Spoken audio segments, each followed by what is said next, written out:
We're here today with Debbie Gardner, who's the Chief Executive of Qube Learning.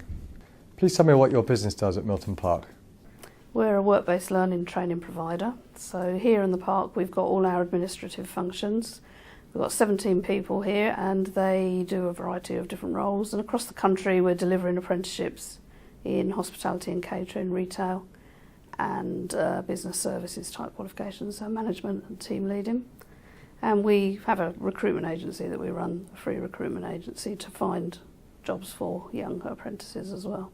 How many people do you have working here at Milton Park? So there's 17 based here with some hot desks.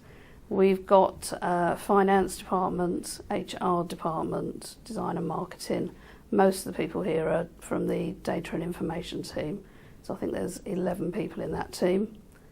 They're processing something like 4,000 pieces of data that they submit every month to the skills funding agency to attract the relevant funding. And we also have a partner provider manager based here who manages the partners, and we've got 8 partners working with us at the moment, and she's got a girl working with her as well. Why did you choose Milton Park as your business location?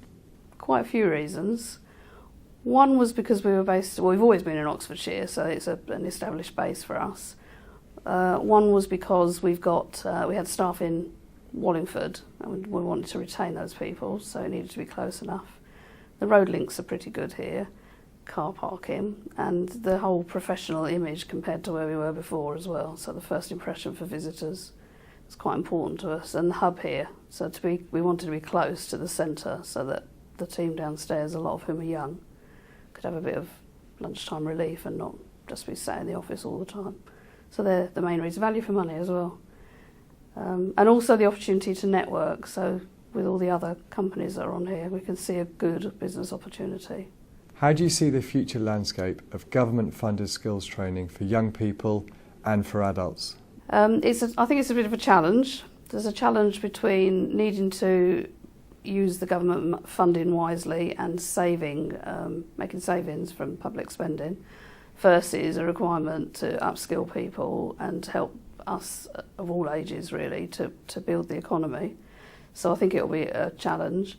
I believe the funding will be directed towards young people, so people that are under the age of 24, and also to those that are unemployed. And for us, the part of the challenge is moving with that. So I think that'll be part of what we need to face. Following on from the recent bad press about government-funded training schemes, how do you think the industry should address the issue of poor quality provision and a return on investment? The youth unemployment's growing, so I think it's one of our biggest challenges, and not just in our sector, just for the whole economy really. And the challenge we face is getting employers to see the value of bringing on a young person that has no experience or little experience and training them up. So the funding availability is almost endless, so however many learners and you could place, we would be able to place, and any other provider the same.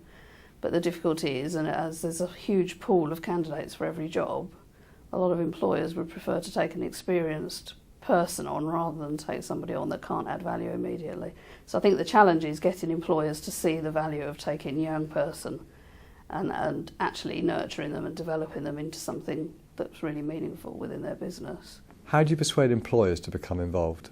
Some of it's about having some past experience, so some case studies to talk to people about, to show people examples of. Some of it's about trying to attract them through a recruitment service that we offer that's a free service. And some of it's really about trying to find the right type of employment opportunity, so where young people are more likely to be interested in going, because it's trying to match two things, and young people have got a pretty bad reputation, but there are a lot of good people that do want to go out and work. So yeah, I think it's just about trying to sell a good story to people, giving them a good opportunity, getting rid of this image of the hoodies. Do you think there are opportunities here for you at Milton Park? I do. I think there's a huge opportunity. There's hundreds of employers, different types of employers here. And I think we've got an opportunity to work with Job Centre Plus, use the recruitment service that we've running that's free, and bring young people into Milton Park to work. So yes, I think it's a good opportunity for everybody. And finally, what do you see as being the 3 major challenges for your business in the next 12 months? I think one of the major challenges is moving from what we're currently doing, which is delivering most of our work with employed people, to moving to the unemployed arena. So at the moment the colleges have pretty much the whole market, and that's really because they've got all these premises that they can use and they've got the local connections. So as a private provider we need to find a way through networks to deliver flexible training for unemployed people that help them into jobs, and do it in a way that's cost effective. So I think, and for us that's on a fairly national basis, so it's quite a big task, and we've got a pilot and we're going to run in August, which will be in Hertfordshire and Bedfordshire, and we'll take it from there and see how we go. So that's one.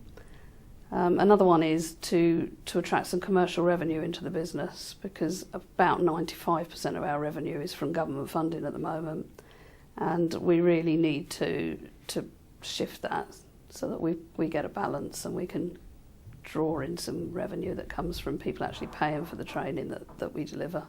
I think the third point is to get an effective recruitment service in place for the 16 to 24-year-old age group for apprenticeships, so that we can get employers to really engage with the opportunity to bring young people on board and train and nurture them, both for their businesses and for the individual concerned, and also just for the long term, so some sustainable skills and transferable skills. And I think that's really what the economy needs, and that's what we need to do as an organisation as well, but it won't be easy.